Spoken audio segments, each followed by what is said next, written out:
Hello and welcome to smart learning. আজকে আমরা ইতিহাসের বিভিন্ন সময় যাত্রা করব, একেবারে সেই প্রাচীন যুগ থেকে শুরু করে আধুনিক ভারতবর্ষ মডার্ন এজ পর্যন্ত বিভিন্ন সময়ে কি কি ঘটনা ঘটেছিল সেটাকে সম্পূর্ণভাবে দেখব, যাতে করে ইতিহাসের সামগ্রিক ধারণাটা আমাদের মনে গেঁথে যায় এবং এটা পুনরায় চর্চা হয়ে যায়।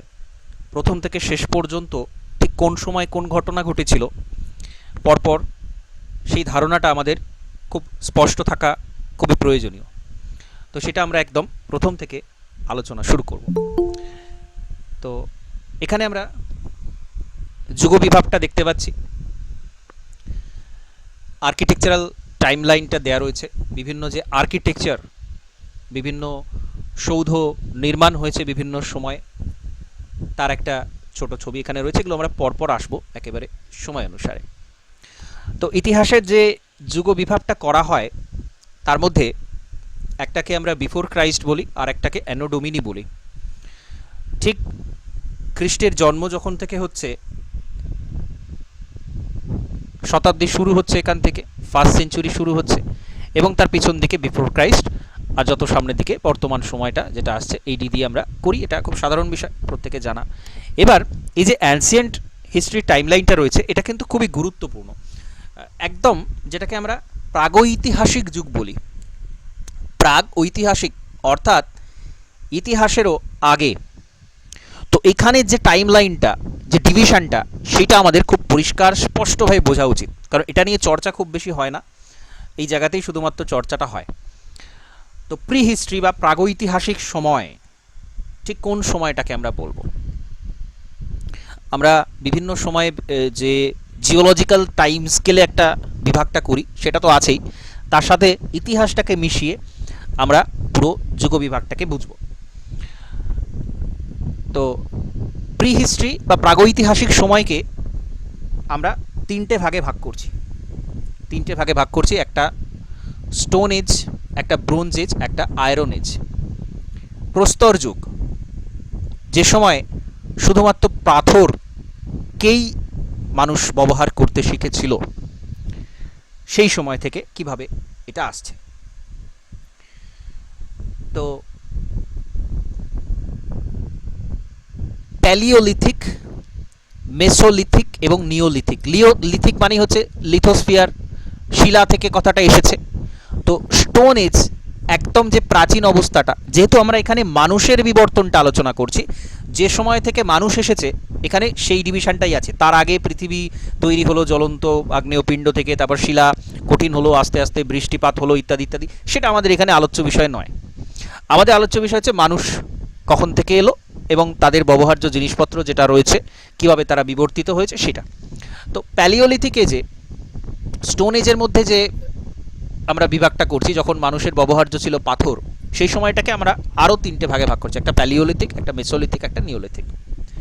তো প্যালিওলিথিক, যেটাকে আমরা ওল্ড স্টেজ, সবচেয়ে প্রাচীন যে সময়টা সেটা হচ্ছে 5 লাখ থেকে 10,000 বিফোর ক্রাইস্ট।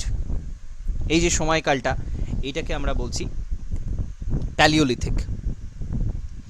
এবার এটাকেও আবার অনেক ডিভিশন করা হয়, আমি এত বেশি ডিটেলসে এখন যাচ্ছি না, কখন কি হয়েছিল না হয়েছিল ইত্যাদি ইত্যাদি অনেক কিছু বিষয়। আমরা এখানে মূলত টাইম লাইনটা পড়ছি, পরপর কি ঘটেছিল সেটা জানছি।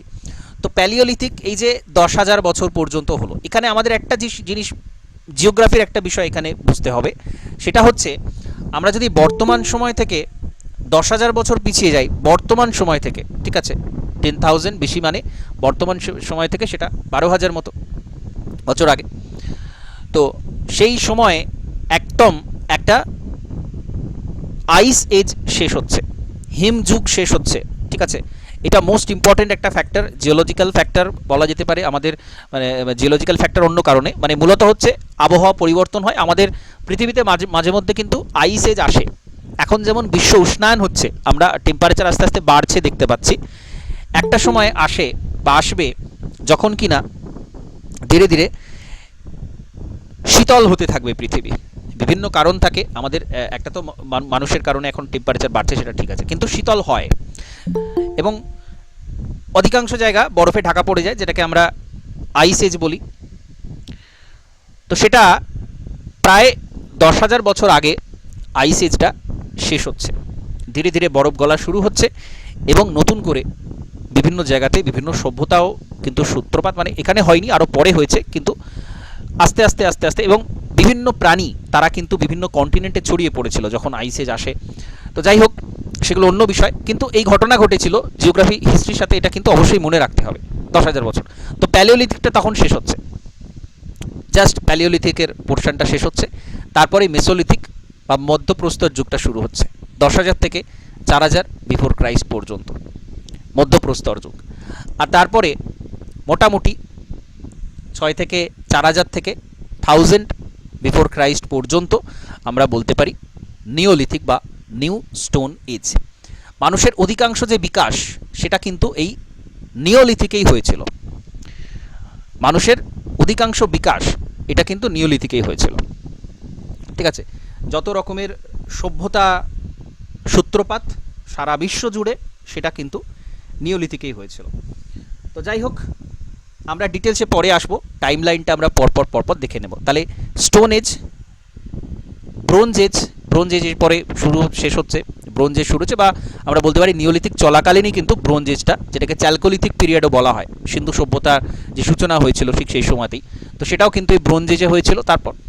তারপরে 10,000 বিফোর ক্রাইস্টের সময়টা আয়রন এজটা কিন্তু চলে আসছে, লৌহ যুগ চলে আসছে, যেটা আমরা বলি আর্য সভ্যতার যে বিকাশ সেটা কিন্তু এই আয়রন এজেই হয়েছিল। আমরা জানি, কারণ সিন্ধু সভ্যতার মানুষ কিন্তু লোহা ব্যবহারটা জানতো না, পাওয়া যায়নি সেখানে, কিন্তু আয়রন এজে পরবর্তীকালে আর্য সভ্যতা যখন শুরু হচ্ছে তখন কিন্তু সেখানে তার অস্তিত্ব পাওয়া গেছে। মোটামুটি 1000 বিশির সময়কালটা আমরা পিক টাইম বলতে পারি, 1500 থেকে অ্যাকচুয়ালি শুরু হয়েছে আর্য সভ্যতার যে সময়কালটা এখনও পর্যন্ত ধরা হয়। ইতিহাসও কিন্তু একটা ডাইনামিক বিষয়, বিভিন্ন প্রত্নতাত্ত্বিক নিদর্শন আবিষ্কার হতে থাকে, আমরা ধীরে ধীরে জানতে পারি যে ইতিহাসটা হয়তো একটু অন্যরকমও ছিল, সেটা অন্য বিষয়। এখনও পর্যন্ত যে বিভাগটা করা হয় সেটা কিন্তু এরকমই। ওকে, তাহলে এটা এই যুগ বিভাগটা কিন্তু মনে রাখতে হবে, এবং এই প্যালিওলিথিকের যে টাইম স্কেলটা 5 লাখ বছর থেকে 10,000 বছর পর্যন্ত, এটা প্যালিওলিথিকের টাইম ছিল, এটা মনে রাখবেন, মোস্ট ইম্পর্ট্যান্ট। তারপরে মধ্যপ্রস্তর যুগ আসছে, মেসোলিথিক, মানুষ আরেকটু উন্নত হতে শিখছে, ছোট ছোট মানে প্যালিওলিথিকে দেখা যাবে অস্ত্রশস্ত্র যেগুলো ব্যবহার করছে সব পাথরের, সমস্ত কিছু পাথর, লিথিক মানেই সেটা পাথর, সেগুলো অনেকটা ভোঁতা ছিল, খুব বেশি ধারালো ছিল না, বুদ্ধিটাও সেই রকম সেই পর্যায়েরই ছিল। তো মানুষ সেই সময় শিকার করতো, মেসোলিথিকেও শিকার করতো, কিন্তু এখানে দেখা যাচ্ছে কি টুলসগুলো ছোট ছোট, পাথরগুলো অনেক ছোট হচ্ছে এবং অনেক বেশি মসৃণ, ধারালো অনেক বেশি। নিওলিথিকে দেখা যাবে মানুষ কিন্তু কৃষিকাজ ধীরে ধীরে শিখছে, মানুষ গোষ্ঠীবদ্ধ হয়ে বসবাস করা শিখছে, নতুন নতুন সভ্যতার উন্মেষটা হচ্ছে, ছোট করে বললাম। তো এইটা হচ্ছে মোটামুটি ওভারঅল বিষয়। এরপরে আমরা পরবর্তী যে আমাদের ইন্ডিয়ান হিস্ট্রি যে মূল টাইম লাইনটা সেটা ছোট করে একটু দেখে নেব। এখন মানুষ যে গুহাতে থাকতো, আমাদের ভারতবর্ষে বিভিন্ন গুহাতে তার নিদর্শন রয়েছে, এবং ভীমবেটকা এটা কিন্তু একটা খুব গুরুত্বপূর্ণ একটা গুহার নিদর্শন। প্রায় 30,000 থেকে 7,000 বিফোর ক্রাইস্ট এই সময়টাতে দেখা যাবে ভীমবেটকার যেটা রক শেল্টার ছিল, ভীমবেটকার গুহাতে, সেখানে মানুষ কিন্তু থাকতো, আমাদের ভারতবর্ষের যেহেতু টাইমলাইনটা আমরা জানছি। তারপরে একটা গ্রামীণ সভ্যতার উন্মেষ হরপ্পারও আগে ছিল, যেটা হচ্ছে মেহেরগড় সভ্যতা। তাহলে প্রথমে ভীমবেটকা রক শেল্টার, মানুষ একদম সেই প্রাচীনকালে কোনো সভ্যতা তখন ছিল না, জাস্ট মানুষ কোনো রকমভাবে তার অস্তিত্বটাকে টিকিয়ে রেখেছে। তারপরে ধীরে ধীরে গ্রামীণ সভ্যতা, মেহেরগড় অঞ্চল যেটা বর্তমানে পাকিস্তানে পড়ছে, বালুচিস্তানে বোলার নদীর কাছে নিদর্শন পাওয়া গেছে যে সেখানে একটা সভ্যতা ছিল, গ্রামীণ সভ্যতা ছিল, যেটা হচ্ছে মেহেরগড় সভ্যতা। আজ থেকে মোটামুটি 7,000 থেকে 3,300 বিফোর ক্রাইস্ট পর্যন্ত তার উন্মেষ, তার বিকাশ, তার ধ্বংস সবই এই সময়ের মধ্যে হয়ে যায়, 7,000 থেকে 3,300 বিফোর ক্রাইস্ট। তারপরে এলো আর্লি হরপ্পান ফেজ। হরপ্পা ফেজটাকে আমরা 3টে ডিভিশন করতে পারি এভাবে। আর্লি হরপ্পান ফেজ একেবারে সূত্রপাত হচ্ছে, হরপ্পা সভ্যতার সূত্রপাত হচ্ছে 3,300 থেকে 2,600 বিফোর ক্রাইস্ট পর্যন্ত। তারপরে এটা কিন্তু পুরোপুরি শহরে সভ্যতা ছিল। তারপরে ম্যাচিওর হচ্ছে সভ্যতাটা, আরও আরও উন্নত হচ্ছে, আরও বিকাশ লাভ করছে 2600 থেকে 1700, আর লেট হরপ্পান 1700 থেকে 1300। এখন হরপ্পার অসংখ্য সাইট আছে, অসংখ্য সাইট আছে, সেইগুলো তার আবার অনেক লেয়ার আছে।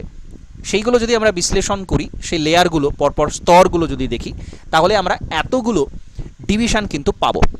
যদিও হরপ্পা সভ্যতা যেটা রেডিও কার্বন ডেটিং অনুসারে যেটা পাওয়া গেছে, সেটা হচ্ছে 2300 থেকে 1750 বিফোর ক্রাইস্ট। এটা হচ্ছে রেডিও কার্বন ডেটিং অনুসারে, অর্থাৎ কার্বন পরমাণুর যে সময়, সেটা কার্বন পরমাণু থেকে আমরা যে নির্ধারণ করি, সেইটা থেকে পাওয়া গেছে যে এতটা সময় ছিল হরপ্পার পিক টাইম, একেবারে যেটা চরম পর্যায়ে সভ্যতা বিকাশ লাভ করেছিল সেটা। তাহলে প্রথমে মেহেরগড়, তারপরে হরপ্পা, এবং তারপরে শুরু হয়ে যাচ্ছে বেদিক পিরিয়ড, আর্য সভ্যতা। হরপ্পা সভ্যতা শেষ হচ্ছে, আর্য সভ্যতা শুরু হয়ে যাচ্ছে মোটামুটি 1700 থেকে, বা এটা অনেকে 1500 বলে থাকেন, 1500 থেকে 500 বিফোর ক্রাইস্ট। এটা ছিল আর্য সভ্যতার বিকাশকাল, সময়কাল, বেদিক পিরিয়ড। এবার বেদিক পিরিয়ডকে আমরা আর্লি বেদিক আর ল্যাটার বেদিকে ভাগ করে থাকি। প্রথমে বৈদিক পিরিয়ড, পরবর্তী বৈদিক পিরিয়ড। তো আর্লি বেদিকটাকে ঋগ্বেদিকও বলা হয়, যেহেতু ঋগ্বেদরাই প্রথম এসেছিল। দুটো ভাগে আমরা ভাগ করে থাকি। মোটামুটি 1500 থেকে, বা এটা 1700 অনেকে বলেন, বিভিন্ন ঐতিহাসিকের বিভিন্ন মত আছে।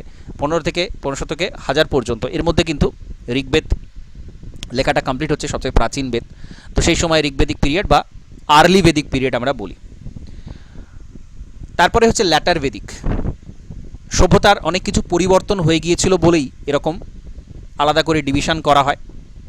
বৈদিক যুগে যে বর্ণ প্রথা, ব্রাহ্মণ, ক্ষত্রিয়, বৈশ্য, শূদ্র, এটা কিন্তু প্রথমে বংশানুক্রমিক ছিল না, সেটা কাজ অনুযায়ী হতো।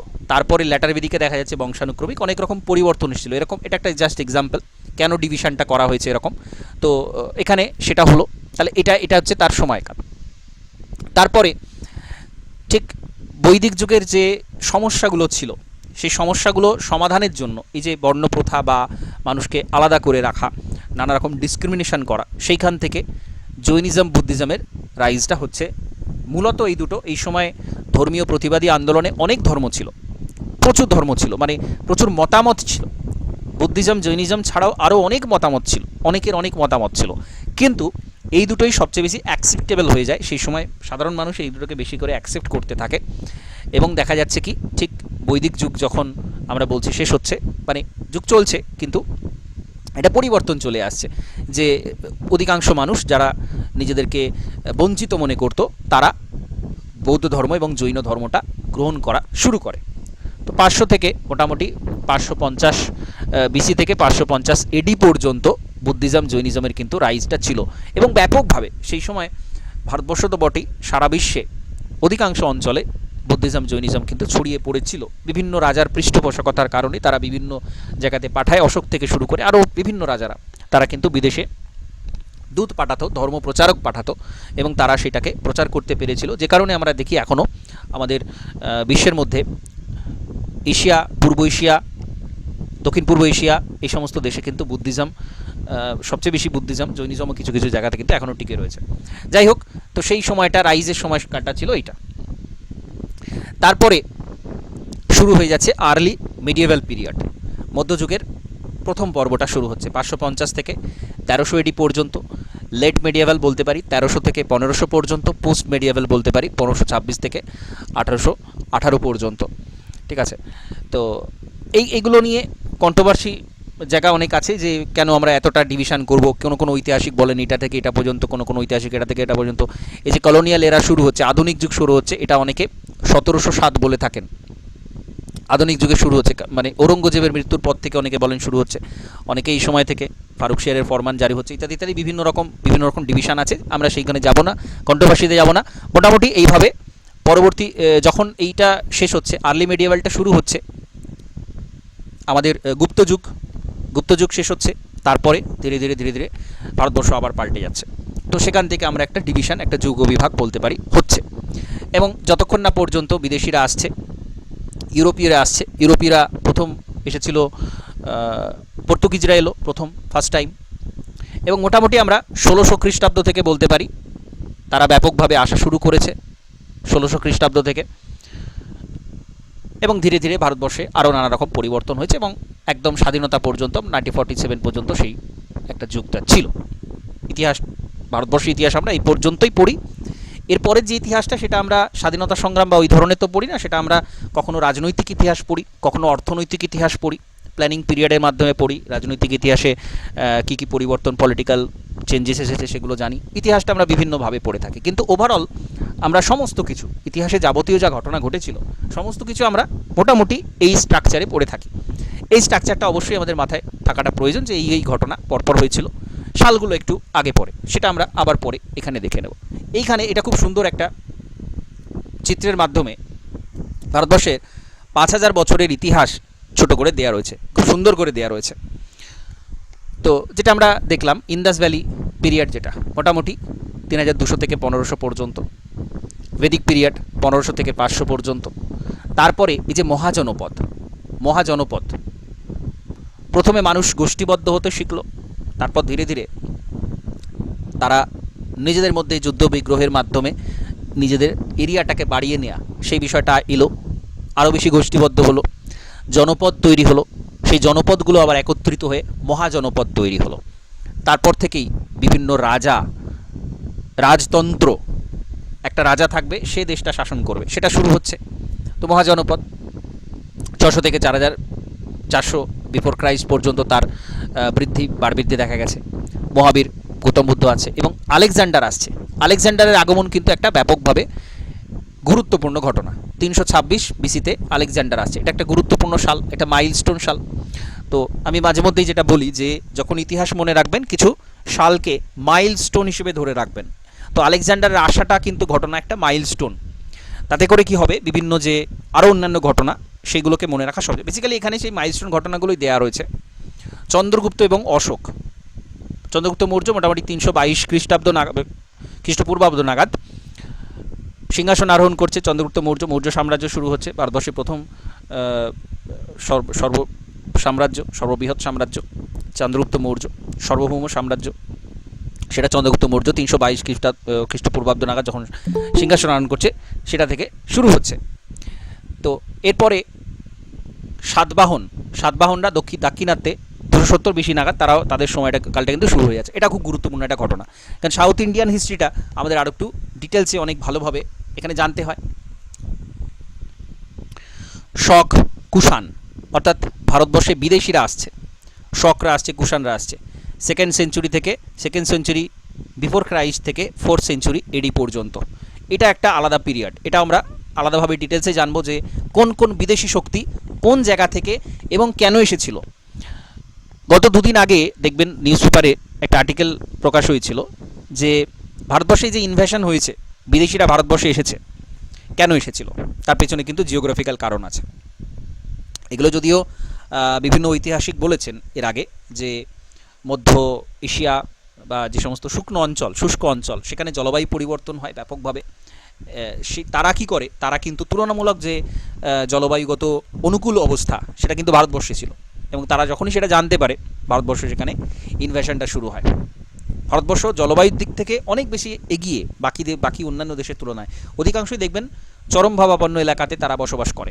ইউরোপীয়রা এসেছিল অন্য কারণে, কিন্তু এই যে প্রাচীনকালে ভারতবর্ষ আক্রমণ হয়েছে বা বিদেশিরা ভারতবর্ষে এসেছে কেন, কারণ জলবায়ুগত কারণ। সেখানে জলবায়ুগত চরম অবস্থা দেখতে পাওয়া যায়, শুকনো অবস্থা দেখতে পাওয়া যায়, সেখানে কিন্তু বেঁচে থাকাটা কঠিন। তো সেই সমস্ত দুর্ধর্ষ জাতি যারা ছিল তারা ধীরে ধীরে ভারতবর্ষে প্রবেশ করে, এবং এই শক বা কুষাণ এরা কিন্তু এই সমস্ত জায়গা থেকেই এসেছে। শকরা যদিও একটু পশ্চিম দিক থেকে এসেছে, কুষাণরা একটু নর্দার্ন পোর্শন থেকে এসেছে। যাই হোক, তো এরা এসেছে সেকেন্ড সেঞ্চুরি থেকে 200 বিফোর ক্রাইস্ট থেকে 400 এডি পর্যন্ত। এই সময়টা একটা দীর্ঘ সময়, প্রায় 600 বছরের একটা সময় রয়েছে এখানে। তো তার মধ্যে এরা এসেছে ধীরে ধীরে ভারতবর্ষেই কিন্তু তারা থেকে ভারতবর্ষের মধ্যে মিশে গিয়েছে। যাই হোক, হুন, সাসানিয়ান এরা এসেছে তারপরে আরেকটু পরে, এবং এখানে দেখা যাচ্ছে একটা ডিভিশন।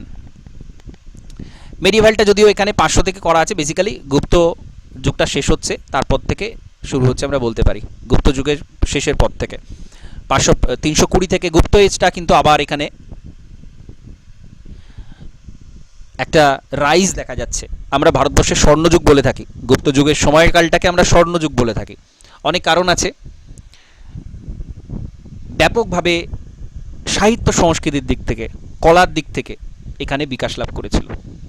আমরা প্রাচীন বৈজ্ঞানিকদের কথা বলে থাকি ভারতবর্ষে, সেটা সমস্ত তারে কিন্তু যে অস্তিত্ব সেটা শুরু হচ্ছে এই গুপ্ত যুগের সময়কাল থেকে। ব্যাপক গুরুত্বপূর্ণ একটা সময়, 320 থেকে 550 এডি। এবং স্বর্ণমুদ্রা, যদিও কুষাণ এদের সময় থেকে স্বর্ণমুদ্রাটা ভারতবর্ষে চালু হয়েছে, কিন্তু গুপ্ত যুগেও ছিল ব্যাপকভাবে। অর্থনীতি অনেক বিকাশ লাভ করতে পেরেছিল। সব দিক থেকে এই সময় ভারতবর্ষ ব্যাপক একটা উন্নতি দেখতে পাওয়া যায়। এবং নালন্দা বিশ্ববিদ্যালয় বা এই যে এগুলো তৈরি হলো, সেগুলো কিন্তু সব এই সময়তে হয়েছে। অর্থাৎ সমস্ত দিক থেকে ভারতবর্ষ কিন্তু চরম অবস্থা, সারা বিশ্বের মধ্যে একটা ব্যাপক ভালো জায়গাতে ভারতবর্ষ কিন্তু সেই সময় ছিল, প্রাচীন ভারতে এই সময়টা। এবং তারপর থেকেই মোটামুটি আমরা বলতে পারি যে মেডিয়েভাল হিস্ট্রি, মধ্যযুগ, ভারতবর্ষের মধ্যযুগ তারপর থেকে শুরু হয়ে যাচ্ছে। হর্ষবর্ধন, রাজা ভোজ, এদের টাইম পিরিয়ডটা তারপর শুরু হচ্ছে। এবং দক্ষিণ ভারতে চোল সাম্রাজ্য কিন্তু এর একটা ব্যাপক গ্লোরিয়াস হিস্ট্রি রয়েছে।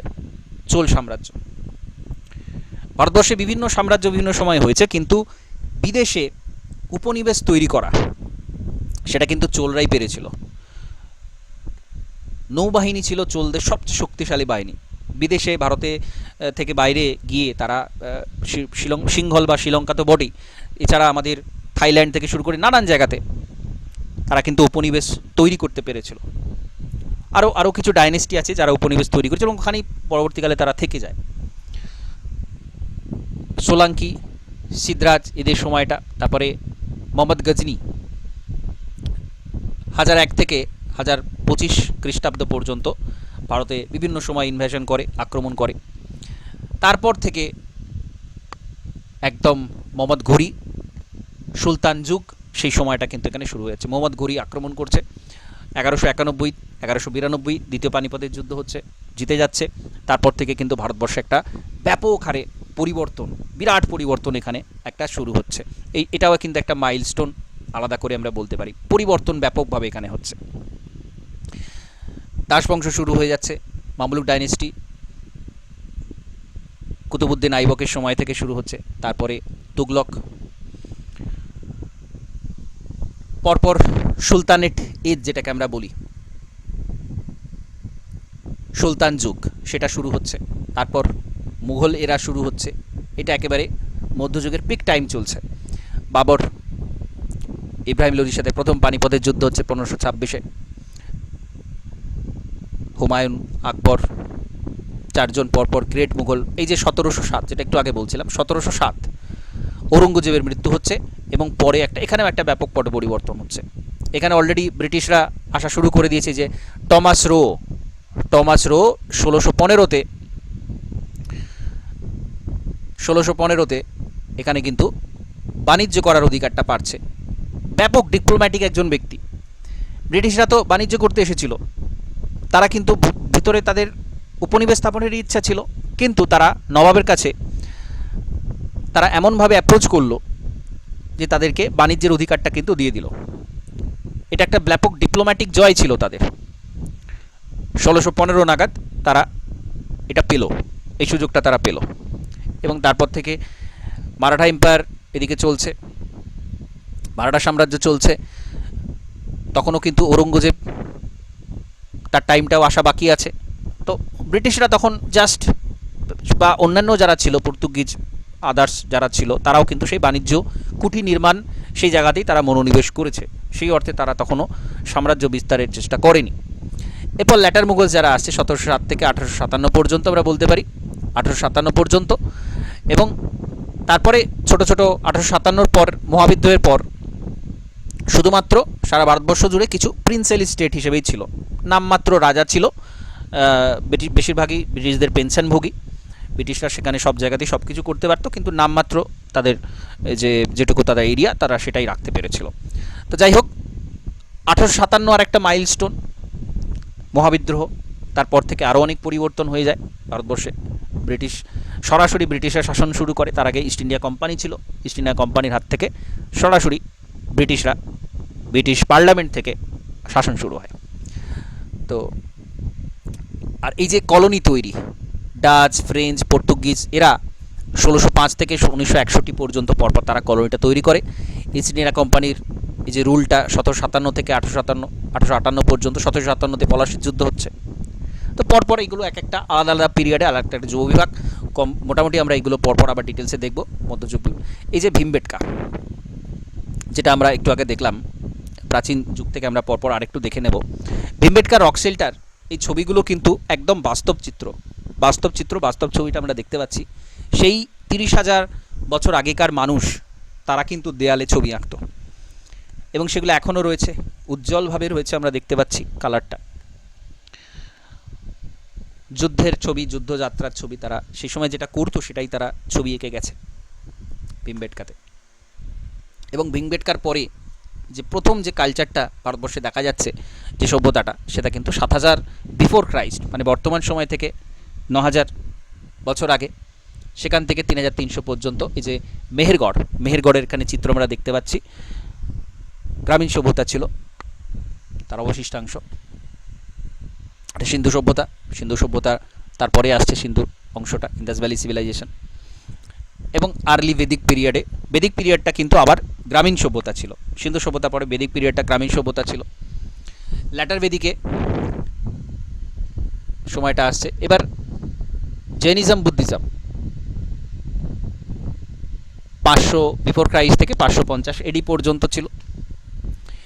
এবার এইখানে এই যে 16টা যে মহাজনপদ ছিল, একদম লোকেশনটা দেখে পরপর আমাদের একটু জেনে রাখা দরকার। কিছু ডাইরেক্ট কোয়েশ্চেন এখান থেকে হয়। দক্ষিণ ভারতে অসমক একমাত্র, দক্ষিণ ভারতে যে গোদাবরী, কৃষ্ণা, এই দুটোর মাঝে অসমক একমাত্র দক্ষিণ ভারতের মহাজনপদ ছিল। এখন মডার্ন লোকেশন থেকে অনেক সময় প্রশ্ন হয় যে এই যে মহাজনপদগুলো ছিল, তার বর্তমান অবস্থা কোথায়।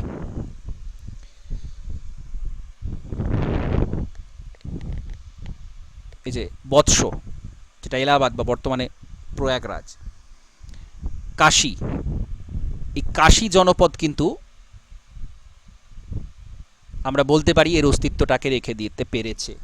বেনারস যেটাকে বলা হয়, বেনারস হচ্ছে সবচেয়ে প্রাচীন জনপদ, যেটা কিনা এখনো পর্যন্ত আছে, এখনো তার নিদর্শন সমস্ত কিছু কিন্তু রয়ে গেছে।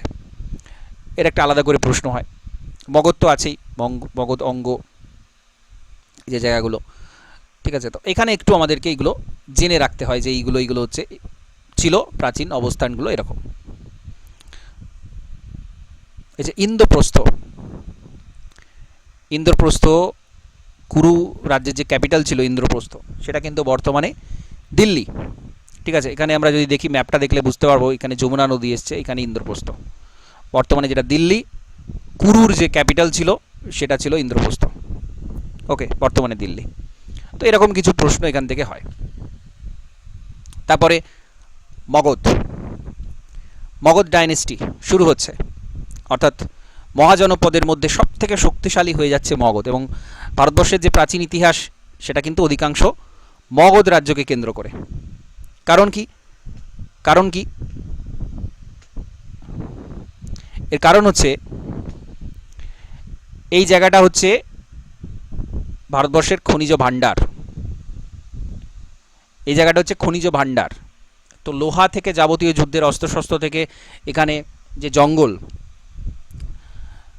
ছত্তিশগড়, ছোটনাগপুর প্লেটো, বালভূমি অঞ্চল, এখানে যে জঙ্গল রয়েছে, এখনও জঙ্গল আছে, তো তখন আরও বেশি ছিল। তো এখানকার বুনো হাতি থেকে শুরু করে নানা রকম, তো সব কিছু একটা জিওগ্রাফিক্যাল ব্যাপার থাকে। তো এখানে এই জিওগ্রাফিক্যাল একটা ফ্যাক্টর ছিল বলেই মগধ কিন্তু একটা শক্তিশালী সাম্রাজ্য হতে পেরেছিল। তো বলা হয় এই সময়, তখন নন্দ ডাইনেস্টি চলছে, যখন আলেকজান্ডার আক্রমণ করছে ভারতে, সেই সময় ধননন্দ সাম্রাজ্যে আছে। তো আলেকজান্ডার বা তার সৈন্যরা কিন্তু আর ভারতবর্ষের ভেতর দিকে আসেনি, কারণ এই সময় এত বেশি শক্তিশালী ছিল মগধ, তাদের এত সৈন্যবাহিনী ছিল, নানান ধরনের সৈন্যবাহিনী, অশ্বারোহী, হস্তি বাহিনী, সমস্ত ধরনের যে সৈন্যবাহিনী, তার যে গল্প সেটা শুনে তারা কিন্তু আর আসেনি, এরকম একটা অনেক ঐতিহাসিক এরকম মনে করেন, এরকম বলে থাকেন। তো যাই হোক, অনেক অনেক রকমের গল্প আছে, অনেক রকম কন্ট্রোভার্সি আছে, সেটা আমি এখানে যাচ্ছি না।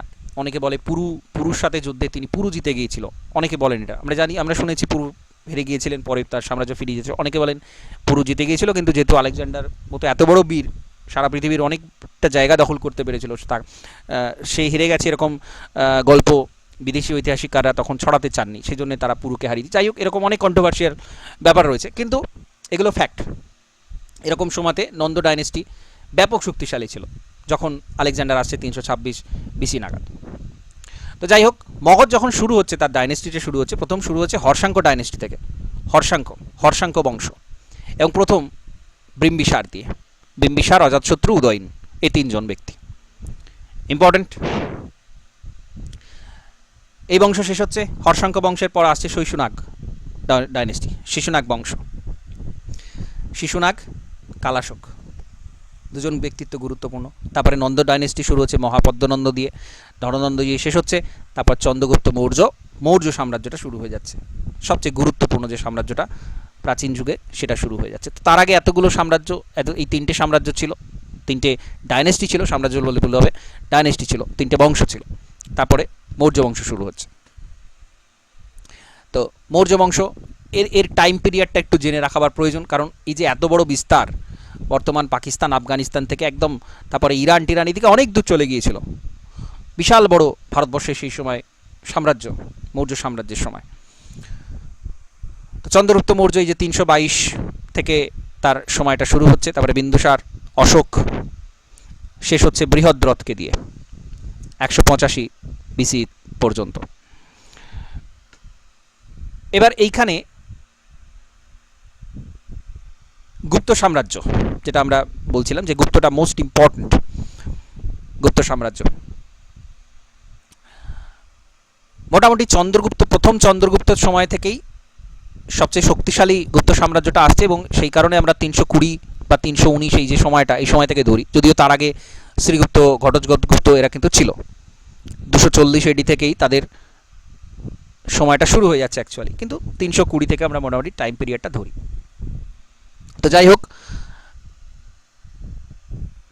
এই যে পরপর প্রথম চন্দ্রগুপ্ত, সমুদ্রগুপ্ত, দ্বিতীয় চন্দ্রগুপ্ত, কুমারগুপ্ত, এদের যে ঘটনাবলী, সেগুলো আমাদেরকে জানতে হয়, কার সময় কি হয়েছিল, কে কী করেছিলেন, কার কী গুরুত্ব রয়েছে। তো টাইম পরপর আমাদের এগুলো জানতে হবে, আমি এখানে ডিটেলসে যাচ্ছি না। এরপর এই যে বিদেশিরা আসছে বিভিন্ন জায়গা থেকে, কোথায় কার অবস্থানটা ছিল। এই যে মগধ, এখানে চালুক্য, এখানে গঙ্গ, পল্লব, পাণ্ড, চেরা, আলুপ, বলভী, মৈত্রক, যেটা বলভী, গুজরাট অংশে বলভী বংশ ছিল, এটা একটা গুরুত্বপূর্ণ ছিল।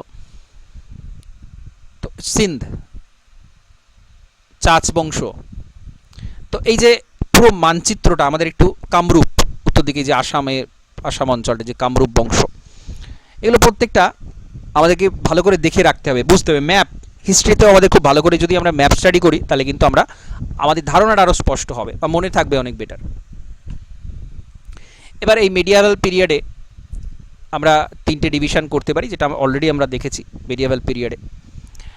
তো এই যে কোথায় কি বংশ ছিল, এটা খুব গুরুত্বপূর্ণ একটা চার্ট। নর্থ ইন্ডিয়াতে যখন কি বংশ, সাউথ ইন্ডিয়াতে ছিল, পৃথিবীতে কি ছিল সেই সময়। তো 600 থেকে 750 এডি পর্যন্ত এই যে সময়কালটা, পুষ্যভূতি, মৌখরী, মৈত্রক বংশ ছিল উত্তর ভারতে। দক্ষিণ ভারতে তখন পল্লব, চালুক্য, পাণ্ড্যরা রাজত্ব করছে। ঠিক আছে, এইভাবে কম্পেয়ার করে পড়তে হবে, বুঝতে হবে, তাহলে আমরা সেই সময়কার বাস্তব পরিস্থিতিটা কেমন সেটা বুঝতে পারবো। তারপরে আবার 750 থেকে 1000 পর্যন্ত প্রতিহার, পাল, রাষ্ট্রকূট, ত্রিশক্তি যেটা ছিল, পাল, প্রতিহার, রাষ্ট্রকূট, যেটা সেই সময় উত্তর ভারতে এরা, এবং ইম্পিরিয়াল চোলরা দক্ষিণে, ম্যাক্সিমাম জায়গাটা তখন দক্ষিণ ভারতে চোলরা রাজত্ব করেছে। আবার 1000 থেকে 1200 পর্যন্ত রাজপুত ডাইনেস্টি, তাদের গুরুত্ব ছিল উত্তর ভারতে। দক্ষিণ ভারতে যাদব, কাকাতিয়া, হোসল, এইসব সাম্রাজ্যগুলো ছিল। এবং ওয়ার্ল্ডে এই যে বাইজেন্টাইন সভ্যতা এইগুলো ছিল, চল সেই সময় কম্প্যারিজন করে আমরা এইভাবে দেখতে পারি, এভাবে ছিল। ওকে, তাহলে এই স্ট্রাকচারটা জানলে আমরা আরও ভালোভাবে, আরও স্পষ্টভাবে ইতিহাসটাকে বুঝতে পারবো। একদমই মিডিয়াল পিরিয়ডে এই সব ঘটনাগুলো হয়েছে, আর্লি মিডিয়াল বা এই সময়। এবার দক্ষিণ ভারত, দক্ষিণ ভারতটা কি হয়, অনেক ক্ষেত্রে আমাদের একটু অস্পষ্ট ধারণা প্রথম থেকেই কিছুটা হয়তো থেকে যায়, যে কারণে অনেক সময় সমস্যা হয় দক্ষিণ ভারতে কারা ছিল, কোথায় ছিল। তো দক্ষিণ ভারতে এই জন্য এখানে চোল, যাদব, গোন্ড, শিলাহারাস, পাণ্ড, রাষ্ট্রকূট, চেরা, বকাটক, চালুক্য, পল্লব, এরা হচ্ছে দক্ষিণ ভারতের সবচেয়ে গুরুত্বপূর্ণ যে সাম্রাজ্য সেইগুলো। তো এরপর আমরা দিল্লি, দিল্লিতে কারা রাজত্ব করেছে, কোন সময় কারা ছিল, সেটা এখানে পরপর দেওয়া রয়েছে। দেখুন, এই যে সময়টা আর্লি 12th সেঞ্চুরি বা সুলতানের পিরিয়ডে যে শুরু হয়ে যাচ্ছে, এই সময়টা কম বেশি জানা। কুতুবউদ্দিন আইবক থেকে আর্লি তুর্কস রুলার্স এই যে পরপর আসছে, এই সময়টা প্রথমে দাসবংশ, তারপরে খলজি, তুগলক, সৈয়দ, লোদি, এই যে পরপর 5টা সুলতান পিরিয়ডে তারা রাজত্ব করেছে। এই সময়কালটা এখানে কিন্তু পরপর এইখানে দেয়া রয়েছে। তার আগে ছিল তোমর এবং চৌহান। তোমর রাজত্ব এই যে 1130 থেকে 1145, এবং শেষ যেটা চৌহান এবং পৃথ্বীরাজ চৌহান, চৌহান বংশ, এটা 1175 থেকে 1192 পর্যন্ত, তরাইনি দ্বিতীয় যুদ্ধ পর্যন্ত 1192 পর্যন্ত চৌহানরা কিন্তু ছিল। তো এই যে একটা স্ট্রাকচার জেনে রাখা যে হ্যাঁ দিল্লিতে রুলার কারা ছিল। এরপর দিল্লি সুলতানের যেটা সুলতান আমলে যেসব ঘটনাগুলো ঘটেছে এইভাবে এগুলো আমরা পরে ডিটেলসে জানবো। মোটামুটি 5টা ডাইনেস্টি ছিল, এটা আমরা জানি, এইভাবে পরপর আসে। 5টা ডাইনেস্টিও পরপর মনে রাখাটা গুরুত্বপূর্ণ। এবার 5টা এই যে ডাইনেস্টিগুলো ছিল, মামলুক ডাইনেস্টি বা যেটা আমরা দাসবংশ বলি, দাসবংশের সময় তাদের যে এরিয়াটা ছিল সেটা কিন্তু পুরো ভারতবর্ষে ছিল না, এরকম জায়গাতে ছিল। তারপরে খলজি ডাইনেস্টিতে আরও অনেক বেশি ছড়িয়ে পড়ে, এবং আস্তে আস্তে সাম্রাজ্যটা কিন্তু আরও অনেক বেশি বাড়া শুরু হয়। তুগলক ডাইনেস্টির সময় কিন্তু বিশাল বড় একটা এরিয়া চলে আসে। মোহাম্মদ বিন তুগলকের সময় বিরাট বড় একটা এরিয়া চলে আসে, দক্ষিণ ভারত পর্যন্ত এটা প্রসারিত হয়ে যায়। লোদি ডাইনেস্টির পর কিন্তু সেটা আবার সংকুচিত হয়ে গিয়েছিল। ঠিক আছে, তো আমরা যখন এগুলো ডিটেলসে পড়বো, এরকম একটু ম্যাপগুলো দেখে একটু কম্পেয়ার করে যখন আমরা পড়তে পারবো এই বিষয়গুলোকে, আরও বেশি ভালোভাবে আমাদের মাথায় কিন্তু এগুলো গেঁথে যাবে। তারপরে পোস্ট মিডিয়েভাল সুলতানের আমল শেষ হচ্ছে, লোদি বংশ শেষ হয়ে যাচ্ছে, তারপরে কিন্তু বাবর আসছে। বাবর, হুমায়ুন, আকবর, জাহাঙ্গীর, পরপর এইগুলো এইভাবে এই জিগজ্যাগ সিস্টেমে এইভাবে দেওয়া রয়েছে। তো পরপর এখানে টাইম পিরিয়ডটা দেওয়া রয়েছে, এই যে 1707 পর্যন্ত একদম এই ঔরঙ্গজেবের এই টাইম পিরিয়ডটা গুরুত্বপূর্ণ। এবং দ্বিতীয় বাহাদুর শাহ, এই যে শেষ মুঘল সম্রাট দ্বিতীয় বাহাদুর শাহকে নির্বাসনে পাঠিয়ে দেওয়া হচ্ছে মহাবিদ্রোহের পর, তাকে একদম রেঙ্গুনে পাঠিয়ে দেওয়া হচ্ছে, এবং তার 2 পুত্রকে কিন্তু হত্যা করে দেওয়া হচ্ছে। একদম মুঘল বংশটাকে নির্বংশ করে দেওয়া হচ্ছে, শেষ করে দেওয়া হচ্ছে পুরো। বাহাদুর শাহ, দ্বিতীয় বাহাদুর শাহ পর্যন্ত একদম 1857 মহাবিদ্রোহ পর্যন্ত এই টাইম পিরিয়ডের জন্য রয়েছে, এইভাবে একদম পরপর দেওয়া রয়েছে। এবার ভারতে যে গুরুত্বপূর্ণ যুদ্ধগুলো হয়েছিল সব দেয়া নেই এখানে, অবশ্যই 1191 থেকে শুরু হচ্ছে প্রথম তরাইনের যুদ্ধ, দ্বিতীয় তরাইনের যুদ্ধ, যে পৃথ্বীরাজ চৌহান যেখানে হেরে যাচ্ছে এবং ব্যাপকভাবে একটা পরিবর্তন হয়ে যাচ্ছে। তারপরে পানিপথের প্রথম যুদ্ধ, কানোয়ার যুদ্ধ, চান্দেরির যুদ্ধ, মিডিয়েভাল পিরিয়ডে যতগুলো গুরুত্বপূর্ণ যুদ্ধ সবগুলো এখানে কিন্তু দেয়া আছে, একটু চোখ বুলিয়ে নিতে হবে। তারপর কলোনিয়াল এরা শুরু হয়ে যাচ্ছে 1818 থেকে মোটামুটি ধরা হয় 1947 পর্যন্ত, ঔপনিবেশিক যুগ। তো east India company, British east India company যতটা সময় ছিল, এই টাইম পিরিয়ডটা খুব গুরুত্বপূর্ণ। এটা শুধুমাত্র ইস্ট ইন্ডিয়া কোম্পানির টাইম পিরিয়ড দেওয়া রয়েছে। ইস্ট ইন্ডিয়া কোম্পানির সময় কখন কি হয়েছিল সেটা একটু দেখে নেওয়া। তো 1600 খ্রিস্টাব্দে একদম ইস্ট ইন্ডিয়া কোম্পানিটা তৈরিই হচ্ছে 1600 খ্রিস্টাব্দে। এক সময় তাদের একচেটিয়া বাণিজ্যের অধিকার ছিল, ভারতবর্ষ, চীন, এই সমস্ত জায়গাতে একচেটিয়া একেবারে। তো এই যে 1614 নাগাদ প্রথম তারা মাসুলিপত্তনমে এবং সুরাটে ফ্যাক্টরিটা তৈরি করছে। তারপর নাদার শাহ থেকে দিল্লি, নাদির শাহের যে আক্রমণ এই সময়, সেটা হলো 1739-এ। 1746-এ মাদ্রাজ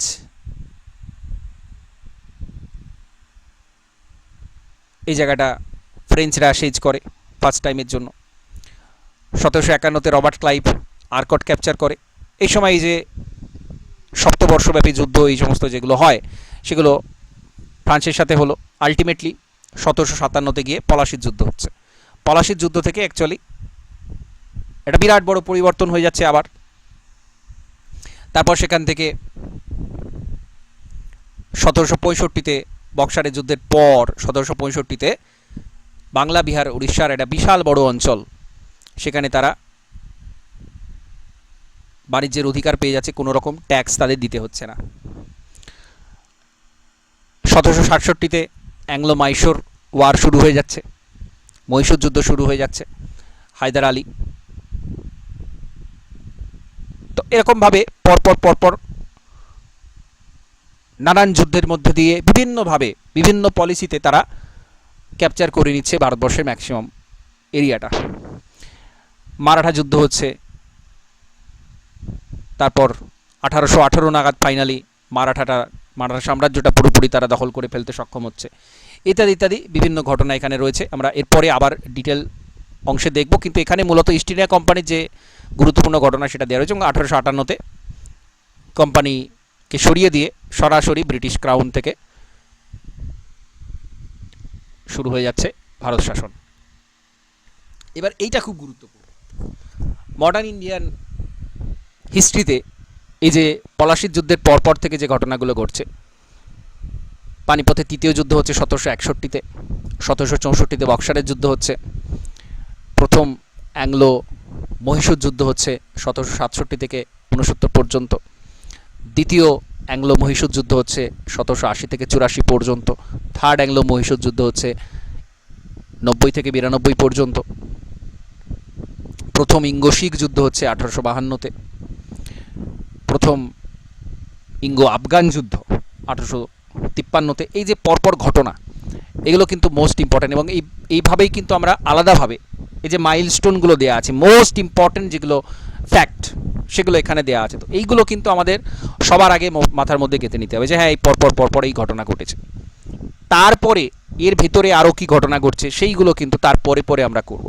তবে আমাদের এটা কংক্রিট একটা মেমোরি তৈরি হবে, আমরা কিন্তু তবে স্পষ্টভাবে এগুলোকে মনে রাখতে পারবো। আচ্ছা, এখানে আবারও সেই ইনসিডেন্টগুলো দেওয়া আছে, ঘটনাগুলো দেওয়া আছে। জাতীয় কংগ্রেস তৈরি হলো 1905-এ, বঙ্গভঙ্গর যে সময়টা, বঙ্গভঙ্গ হলো 1905-এ, স্বদেশী মুভমেন্ট 1905, এই বঙ্গভঙ্গের সময় থেকেই শুরু হচ্ছে। সেইখানে কি ঘটনা ঘটেছিল?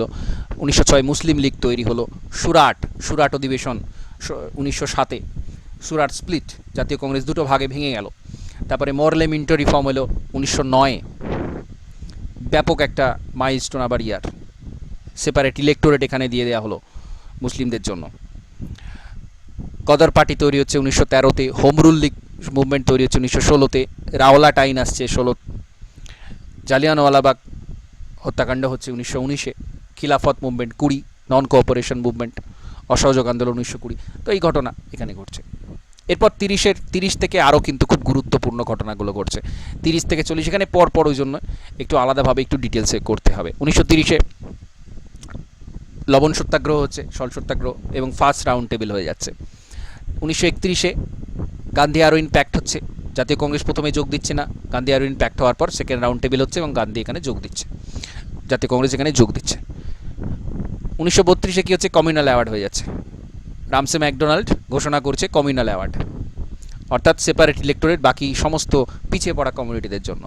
সেখানে পুনা প্যাক্ট হচ্ছে, গান্ধী আর আম্বেদকারের মধ্যে, এবং থার্ড রাউন্ড টেবিল আবার হচ্ছে। তো এই ঘটনা কমন ঘটনা, কিন্তু পরপর এই 3টে বছরে ঘটেছে, ব্যাপক গুরুত্বপূর্ণ এই সময়টা। 1935-এ আবার গভর্নমেন্ট অফ ইন্ডিয়া অ্যাক্ট আসছে, ভারত শাসন আইন আসছে, এবং 1937-এ ভোটের পর প্রথম বিভিন্ন প্রভিন্সগুলোতে কংগ্রেসের মিনিস্ট্রি তৈরি হচ্ছে, কংগ্রেস মন্ত্রিসভা তৈরি করছে 1937-এ ফার্স্ট টাইম। 1939-এ দ্বিতীয় বিশ্বযুদ্ধ শুরু হয়ে যাচ্ছে, আবার একটা মাইলস্টোন ইয়ার, ব্যাপক পরিবর্তন হচ্ছে এখানে, এবং সেই কারণে আগস্ট অফার নিয়ে 1940-এ শুরু হচ্ছে লিলিতগড় সময় থেকে আগস্ট অফার, ইন্ডিভিজুয়াল সত্যাগ্রহ এই সময় হচ্ছে। গান্ধীজি এখানে কিন্তু আর বড় আন্দোলনে যাচ্ছে না, ব্যক্তিগত সত্যাগ্রহ শুরু করছে। 1942-এ আবার ক্রিপস মিশন আসছে, এবং তারা এসে আবার সেই ডমিনেন্স স্ট্যাটাসের কথা বলছে, নতুন করে কিছু বলছে না, ভারতকে স্বাধীনতা দেওয়ার কথা বলছে না। ভারত ছাড়ো আন্দোলন শুরু হয়ে যাচ্ছে 1942-এই 9 আগস্ট, সকলকে গ্রেপ্তার করে নেওয়া হচ্ছে। তারপর 1940 থেকে 50-এর মধ্যেই যে 1945-এ গুরুত্বপূর্ণ ওয়াভেল প্ল্যান, সিমলা কনফারেন্স হচ্ছে ওয়াভেল প্ল্যান নিয়ে, কীভাবে ক্ষমতা ভাগ করা হবে ইত্যাদি ইত্যাদি সব বিষয় নিয়ে তখন কনফারেন্স হচ্ছে। 1946-এ নৌ বিদ্রোহ হয়ে যাচ্ছে ফেব্রুয়ারি মাসে, এবং এখানে ক্যাবিনেট মিশন আসছে, ইন্টারিম গভর্নমেন্ট, অন্তর্বর্তীকালীন সরকার তৈরি হচ্ছে। 1947-এ মাউন্ট ব্যাটেন প্ল্যানের মাধ্যমে ভারতকে স্বাধীনতা দেওয়া হচ্ছে। এই হচ্ছে পরপর পুরো ঘটনা। এইখানটাতে এইটা মোস্ট ইম্পর্টেন্ট, এখানে কিন্তু একদম ডিটেলসে পরপর প্রত্যেকটা ঘটনা 1985 থেকে আর 1885 থেকে যখন থেকে জাতীয় কংগ্রেস শুরু হচ্ছে, একদম যেটা পিক টাইম, আমাদের মডার্ন ইন্ডিয়ার যে পিক টাইম, সবচেয়ে গুরুত্বপূর্ণ যে সমস্ত ঘটনা, হাই রেজলিউশন ইমেজ রয়েছে পিডিএফটার মধ্যে, পুরো ডিটেলস এটা পেয়ে যাবেন। খুব ছোটো লেখা, এখানে হয়তো বোঝা যাচ্ছে না, কিন্তু এখানে ডিটেলসে প্রত্যেকটা দেওয়া রয়েছে। জাতীয় কংগ্রেস তৈরি হচ্ছে, এখানে কিন্তু একটা ফেমাইন দেখতে পাওয়া গিয়েছিল, একটা দুর্ভিক্ষ দেখতে পাওয়া গিয়েছিল। তো এখানে আন্তর্জাতিক কিছু ঘটনা দেওয়া আছে, গুরুত্বপূর্ণ নয়। 1905-এ গিয়ে এই যে একটা ব্যাপক পরিবর্তন হচ্ছে, বঙ্গভঙ্গের সিদ্ধান্ত হচ্ছে, স্বদেশী আন্দোলন শুরু হচ্ছে। 1906 মুসলিম লীগ তৈরি হচ্ছে, সুরার স্প্লিট হচ্ছে, ঠিক আছে। 1909 মরলে মিন্টো রিফর্ম, 1911-তে হার্ডিঞ্জের ওপর বোমা নিক্ষেপ হচ্ছে, ঠিক আছে। কলকাতা থেকে দিল্লিতে ক্যাপিটালকে সরিয়ে নিয়ে যাওয়া হচ্ছে। 1915-তে কটর পার্টি তৈরি হয়ে যাচ্ছে, এবং গান্ধী ভারতবর্ষে আসে 1915 9 জানুয়ারি। তারপর 1916-তে হোম রুল লীগ তৈরি হওয়া ইত্যাদি ইত্যাদি ঘটনা। তো এগুলো পরপর এভাবে দেয়া আছে, সুন্দর করে দেয়া আছে, এবং একদম 1947 পর্যন্ত প্রত্যেকটা বছরে কী কী গুরুত্বপূর্ণ ঘটনা ঘটেছে সেগুলো কিন্তু দেয়া আছে একদম। তো এগুলো দেখে নেবেন প্রত্যেকটা, এবং ওভারঅল একদম সেই প্রাচীন সময় থেকে সময় মনে রাখার জন্যই শুধুমাত্র এটা করা হয়েছে, এবং হিস্ট্রি শুরুতে, মধ্যে, শেষে সব সময়তেই কিন্তু যখনই হিস্ট্রি পড়ুন না কেন, শুরু করার সময় তো অবশ্যই জেনে রাখা উচিত পুরোটা মাথার মধ্যে, যে হ্যাঁ একদম সেই প্রাচীন সময় থেকে 47 পর্যন্ত সারা ভারতবর্ষে কী কী ঘটনা ঘটেছে পরম্পরা অনুযায়ী, এরপর এটা, এই ব্লকটা যদি আমাদের মস্তিষ্কে তৈরি হয়ে যায়, তবে কিন্তু আমরা বাকি সমস্ত ঘটনা, তার মধ্যে কি ঘটেছিল, তার মধ্যে কানেকশানটা তৈরি করতে পারবো, রিলেট করতে পারবো, যে হ্যাঁ এই সময়কার এই ঘটনাটা এইটা আমাকে জানতে হবে বা এইটা হয়েছিল। তো এই ব্লকটা পুরো আমাদের মস্তিষ্কে তৈরি করে রাখার প্রয়োজন। এরপরে যখনই পড়বেন, বা মাঝে পড়বেন বা শেষে পড়বেন, তখন কিন্তু এই স্মৃতি থেকেই বাকি স্মৃতিগুলো তৈরি হবে, যে হ্যাঁ এইভাবে এই ঘটনাগুলো হয়েছিল। তো এই অ্যাপ্রোচটা ঠিক রাখা খুব দরকারি, খুব প্রয়োজনীয়। শুরুতে আমি বলেছি, বা মাঝে মধ্যেই যেটা বলে থাকি, যে এই যে মাইলস্টোন ইয়ার যেগুলো এখানে দেয়া রয়েছে, সেগুলো সবার আগে আমাদের খুব স্বচ্ছভাবে, খুব পরিষ্কারভাবে করতে হবে, তৈরি করতে হবে। তারপর বাকি সমস্ত ধীরে ধীরে এক একটা অংশ তৈরি করা, যে হ্যাঁ এরপরে এই ঘটনা ঘটেছে, এরপরে এই ঘটনা ঘটেছে, এটার সাথে এর একটা ইন্টারলিঙ্ক ছিল, কানেকশান ছিল। প্রত্যেকটা ইতিহাসে কোনো কিছু কিন্তু এমনি ঘটে না, একটা ঘটনার পরম্পরাতে ঘটে, একটা ঘটনার সাথে একটা ঘটনা রিলেশান থাকে, অবশ্যই থাকে। হয়তো কোনোটা জানতে পারা যায়নি এখনও, এরকমও আছে অনেক কিছু। ইতিহাস তো আমরা প্রতিদিনের ইতিহাস পড়ি না, মোস্ট ইম্পর্টেন্ট ঘটনাগুলো পড়ি, কিন্তু অবশ্যই কানেকশান আছে, কারণ সময় পাল্টায় বিভিন্ন কারণে। সেই কারণগুলো, সেই ফ্যাক্টগুলো ছিল বলেই কিন্তু পরের ঘটনাটা ঘটেছে, অর্থাৎ আগের ঘটনার সাথে তার সরাসরি লিঙ্ক আছে। এবং ইতিহাস যেভাবে হয়েছে, আমরা কিন্তু তার ফসল। ইতিহাস এইভাবে ছিল বলেই বর্তমানে ভারতবর্ষের এই পরিস্থিতি, বা এখন এইরকমভাবে চলছে। সুতরাং ইতিহাস সম্পর্কে আমাদের প্রত্যেকের সচেতনতাটা থাকার প্রয়োজন, যে এই ঘটনা ঘটেছে। বা আবার আরেকটা ঘটনা হয় কি, ইতিহাস কিন্তু রিপিট হয়। ইতিহাস রিপিট হয়। ইতিহাস সম্পর্কে যদি সচেতনতা না থাকে তাহলে কিন্তু সেই রিপিটেশনটা বোঝা যায় না যে হ্যাঁ এটা কিন্তু রিপিটেশন, অ্যাকচুয়ালি রিপিটেশন। আমরা যদি বর্তমান সমাজের যে সমস্যা সেটা যদি দেখি, সেটা কিন্তু অতীতেও ছিল, হয়তো অন্যভাবে ছিল, অন্য ফর্মে ছিল। আমাদের মডার্নাইজেশন কোথায় হয়েছে? কিছুই হয়নি। শুধু আমরা কিছু আধুনিক যন্ত্রপাতি বিজ্ঞানের মাধ্যমে সেগুলো আমরা হাতে পেয়েছি। বেসিক্যালি আমাদের যদি ইভলিউশন দেখা যায় সেখানে কিন্তু খুব বেশি পরিবর্তন হয়নি। আমরা যে টাইম পিরিয়ডটা এখানে জানছি সেটা খুব একটা সামান্য টাইম পিরিয়ড। আমরা যদি সারা পৃথিবীর ইতিহাস দেখি সেই অনুযায়ী এই সময়টা একেবারে অতি অল্প একটা সময় পৃথিবীর ইতিহাসের সঙ্গে যদি আমরা এই অংশটাকে তুলনা করি, ঠিক আছে?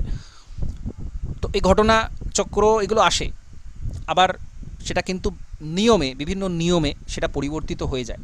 আচ্ছা, আরেকটা গুরুত্বপূর্ণ বিষয় বলি, বর্তমান সময় সাপেক্ষে এই যে বিভিন্ন জীব বিলুপ্ত হয়ে যাচ্ছে, এক্সটিংক্ট হয়ে যাচ্ছে, আমরা আর খুঁজে পাচ্ছি না, সেই জীবটাকে আর পাচ্ছি না, সেটা চলে গেছে, একদম সেই প্রজাতিটাই চলে গেছে, তার সেই প্রজাতির কোনো জীব আর নেই। এটা হচ্ছে বর্তমানে, এবং অধিকাংশ মানুষের কারণে হচ্ছে, জলবায়ু পরিবর্তনের কারণে হচ্ছে, এবং অর্থাৎ সরাসরি মানুষের হাত আছে। তো বিজ্ঞানীরা বলছেন এইটা কিন্তু 6th মাস এক্সটিংশন, মানে ষষ্ঠবারের জন্য এরকম হচ্ছে। এর আগে আরও 5 বার এরকম মাস এক্সটিংশন হয়েছিল। অর্থাৎ মাস এক্সটিংশন বিভিন্ন সময় হয়, হারিয়ে যায় জীব, কিন্তু মাস এক্সটিংশন মানে ব্যাপক হারে প্রচুর পরিমাণে প্রজাতি তারা হারিয়ে গেল। এটা বিভিন্ন অতীতে হয়েছে 5 বার হয়েছে এর আগে, এটা হচ্ছে ষষ্ঠবারের জন্য। এখানে কিন্তু প্রচুর প্রজাতি তারা অবলুপ্ত হয়ে যাবে, মূলত মানুষের কারণে হবে, যেটা আমরা বর্তমান সময়ে দেখতে পাচ্ছি। জলবায়ু পরিবর্তন, আগামী দিনে জলবায়ুর আরও চরম অবস্থা দেখা যাবে। যারা সার্ভাইভ করতে পারবে তারা পারবে, যারা সার্ভাইভ করতে পারবে না তারা কিন্তু হারিয়ে যাবে। তো এটা কিন্তু হবে। তো এই যে ইতিহাসের এই ঘটনা প্রবাহ, এটা এত বড়, এই ইতিহাসের, পৃথিবীর ইতিহাসের হিস্ট্রির সাথে কিন্তু এটা কিছুই নয় সময়টা। তো যাই হোক, আমাদের ইতিহাসটা এই অ্যাঙ্গেলে আলোচনা করা উচিত, জানা উচিত যে এই সমস্ত ঘটনা ঘটেছিল অতীতে, এই ঘটনা কিন্তু আবার রিপিট হবে বা হয়ে থাকে। সেটা ভারতবর্ষের ইতিহাস হোক, সারা পৃথিবীর ইতিহাস হোক, যে কোনো জায়গাকার যে কোনো স্থানের ইতিহাস যদি আমরা পড়ি, তাহলে আমরা বুঝতে পারবো যে এই ঘটনা কেন ঘটেছিল এবং বর্তমান সময়ের সাথে এর কী মিল আছে। এই ঘটনা আবার ঘটতে পারে। বা ইতিহাসের সাথে রাজনীতির একটা খুব ঘনিষ্ঠ সম্পর্ক আছে, কারণ অধিকাংশই কিন্তু আমরা রাজনৈতিক ইতিহাসই জানি, সেটা সেই রাজাদের ইতিহাস হোক বা স্বাধীনতা সংগ্রামের ইতিহাস হোক, এগুলো কিন্তু সব রাজনীতিকের সাথে জড়িত বিষয়। তো সেখানে তারা কী কী পলিসি অ্যাপ্লাই করেছে, তাদের সাম্রাজ্যকে ধরে রাখার জন্য হোক বা বিস্তারের জন্য হোক, কী কী পলিসি তারা নিয়েছিল, সেই পলিসি আমরা দেখব এখনও অনেক কিছু অ্যাপ্লাই হয় বিভিন্ন জায়গাতে। তো এইগুলো হচ্ছে ইতিহাস থেকে জানার বিষয়, ইতিহাসটাকে তুলে নেওয়ার বিষয়। ইতিহাসটা কিন্তু একেবারেই রসকসীন নয়, শুধুমাত্র কয়েকটা সাল মুখস্থ করা তাও নয়, বিরাট সমৃদ্ধ অনেক জিনিসপত্র ইতিহাসে রয়েছে। আবার কি আরেকটা বিষয় হচ্ছে, আমরা আমাদেরকে জানতে পারি আমাদের অ্যানসেস্টার কারা ছিল, কাদের সময় থেকে আমরা কীভাবে উদ্ভূত হয়েছি, সেটাও জানাটা প্রয়োজন।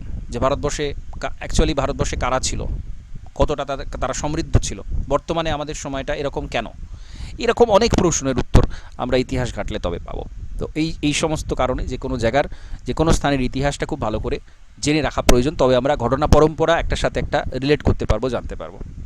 ওকে, তো প্রত্যেকটা সাবজেক্টের একটা অ্যাপ্রোচ আছে, জানার অ্যাপ্রোচ আছে, পড়ার অ্যাপ্রোচ আছে। ইতিহাসের অ্যাপ্রোচটা হচ্ছে এরকম, যারা এই অ্যাপ্রোচে পড়বেন ইতিহাস, তাদের কাছে ইতিহাসটা অনেক বেশি সহজ হবে, মনে রাখাটা অনেক বেশি সহজ হবে এবং ইন্টারেস্টটা পাবেন ইতিহাস থেকে। ওকে, তো আমি এই পিডিএফটা দিয়ে দেব।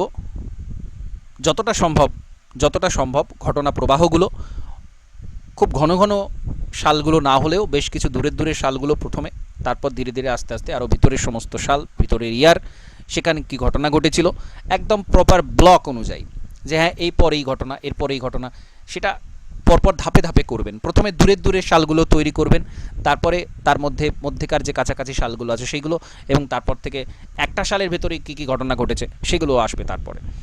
এবং সেটা মূলত মডার্ন ইন্ডিয়াতে, প্রাচীন ইতিহাস বা মধ্যযুগের ইতিহাসে সেগুলো অত ডিটেলসে আমরা জানি না, অনেক ক্ষেত্রে প্রয়োজন হয় না, প্রাচীনে তো পাওয়াই যায় না। প্রাচীন ভারতের ইতিহাসের ডিটেল ইনফরমেশান সেগুলো তার খুব কমই সোর্স রয়েছে, পাওয়া যায় না। মেডিয়েভালের কিছু সোর্স আছে বিভিন্ন লেখকের লেখা থেকে পাওয়া যায় মূলত। মডার্নের তো অনেক সোর্স আছে। তো যাই হোক, মডার্ন ইন্ডিয়াটা এই জন্য আমাদের অনেক বেশি ডিটেলসে জানতে হয়, অনেক সাল, অনেক ইয়ার, অনেক বেশি ডিটেলস এখানে থাকে। তো যাই হোক, এই হচ্ছে আমি পুরো পড়ার অ্যাপ্রোচটা বললাম কীভাবে হবে। এই পোর্শনটা কিন্তু পড়ার শুরুতে হোক, মাঝে হোক, শেষে হোক, সবসময় লাগবে। ঠিক আছে, হিস্ট্রির ক্ষেত্রে সবসময় লাগবে। তো এইগুলো যথেষ্ট গুরুত্ব সহকারে তৈরি করবেন। ওকে,